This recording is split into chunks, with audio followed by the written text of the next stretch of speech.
Sorry about that. I had some technical difficulties. So I wanted to share with you guys how I saved almost $3,000 with Verizon. Well, actually, I saved the $3,000 by not committing to joining the Verizon Circus, because that's what they should call it.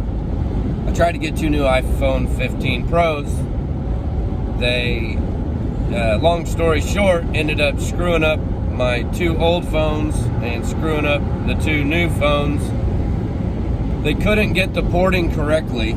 I spent multiple hours on the phone with them, and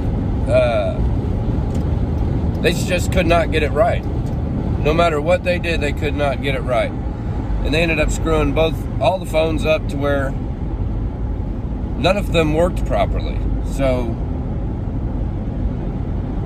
and then I ended up telling them, I ended up taking off work, cost me, I don't even know how much money. You know, I didn't feel good, I still don't feel well. But we ended up going into the store, the corporate store, and these bastards are such little fucking snot-nosed, uppity cunts. I mean, they act like their shit don't stink, and man, they are just like, I just want to kind of walk you through a little bit of my customer experience so that, you know, I want people to really get a good idea of what to expect, you know, because setting clear expectations is one of my specialties. So if you go to Verizon, this is something you could experience. This was my customer experience it is what it is. Less than ideal. But you can decide for yourself. So we looked up the phones that we wanted, and this was going to be a carrier switch, and it was also going to be a port. So we were going to be switching companies, bringing our phone numbers. We were supposed to be getting this, you know, massive deal on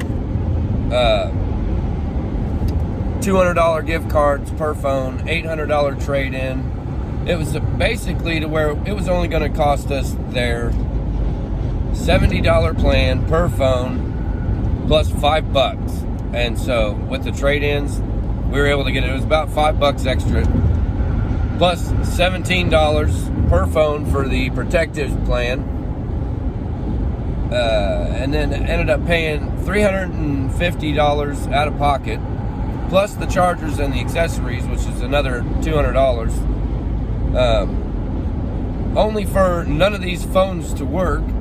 And then I spent, like, I missed work. I had to miss work all morning because when we went to get the phones, they were mailed to us. I wanted to upgrade, and the lady on the phone told us if they have to work on your phones at all, they're going to charge you $50. See, I'm allergic to their bullshit. Excuse me. They're going to charge you $50, the lady told us on the phone. Claudette, she was from Tennessee, and she was a really nice lady who was in charge of checking for the port. So the thing is we did the porting the night that we got the phones. I wanted the upgrade from the 128 to the 256. I wanted a little more memory for all the photography that I do. So, of course, the seal could not be broken, so I had to take it. Now, I couldn't make this shit up, could I? I don't have time to make up stupid shit like this. So, as long as the seal wasn't broken, I could we had these phones 2-day mailed to us, and then I took mine up to the corporate store and had it swapped out for the bigger one. And they were little snobby, snot-nosed little cunts that day when I came in. But here's where this is where the circus begins. Really, it had already began, and I didn't even know it. And that's how, you know, circuses work. You find yourself in a 3-ring situation, and everywhere around you, people are juggling rings and dancing and shit. That's Verizon. So, next thing you know, we take the phones home, and new phones, we're going to activate them. The port's going through. We do the activation, and then none of the phones work. It's not working. And I can't get customer service on the phone because, well, they're closed after 7 p.m.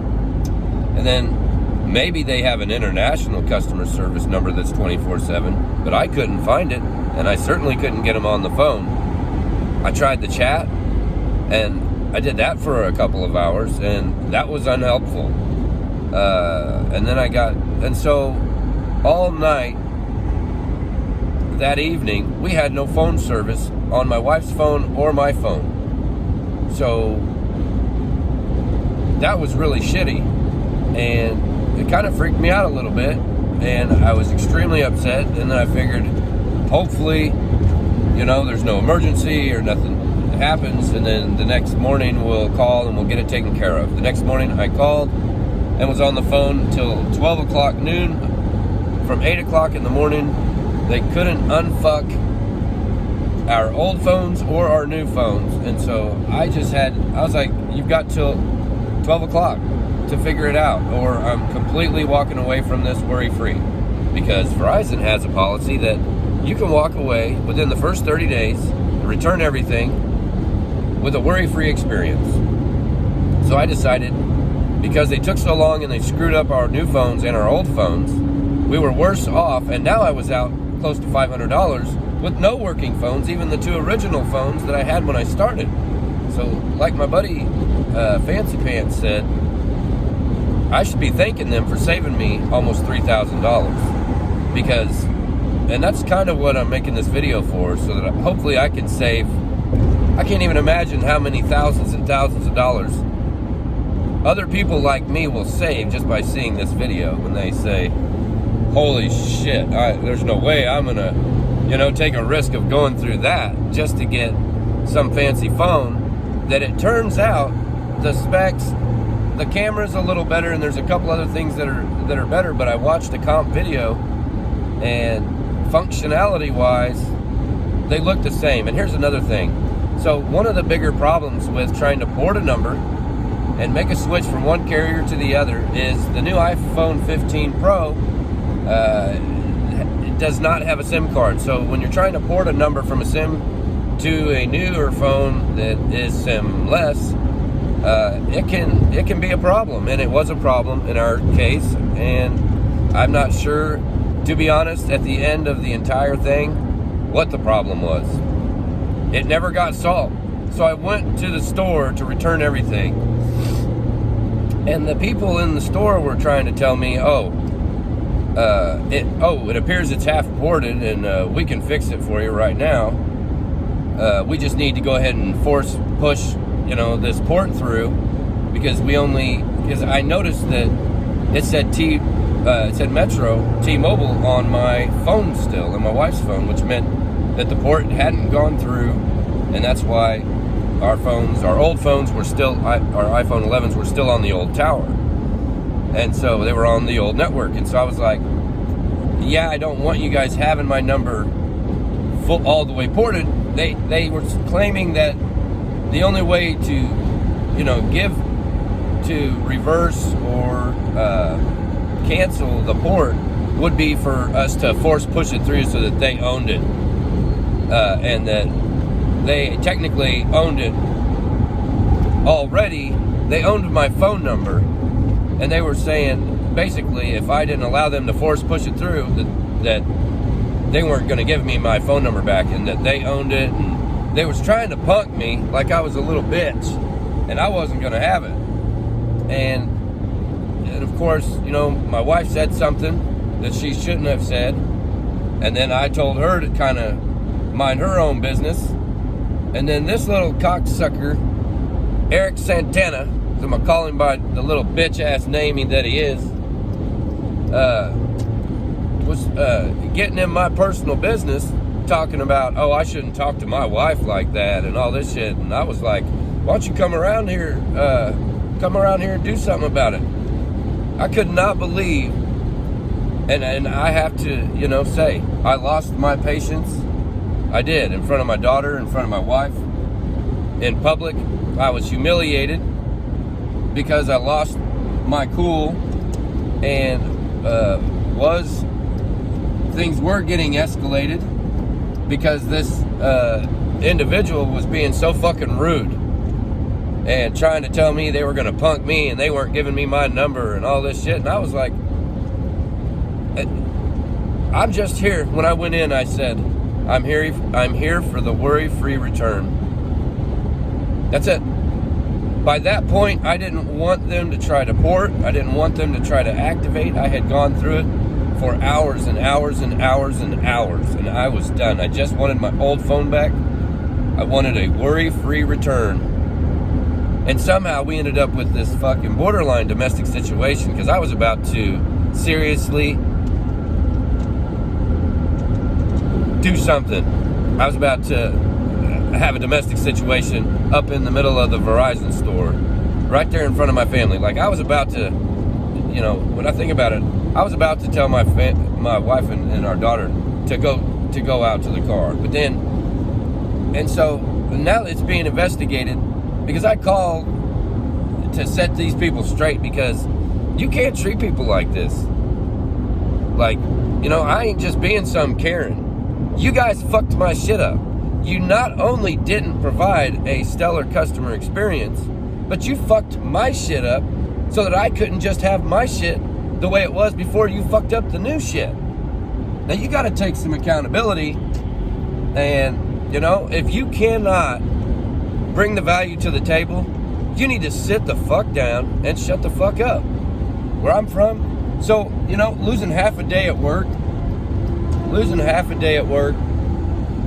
I missed several meetings, multiple jobs that I could have been on. It caused me a lot of problems with my relationship because these people were trying to say, oh, we could have done this for you in the store.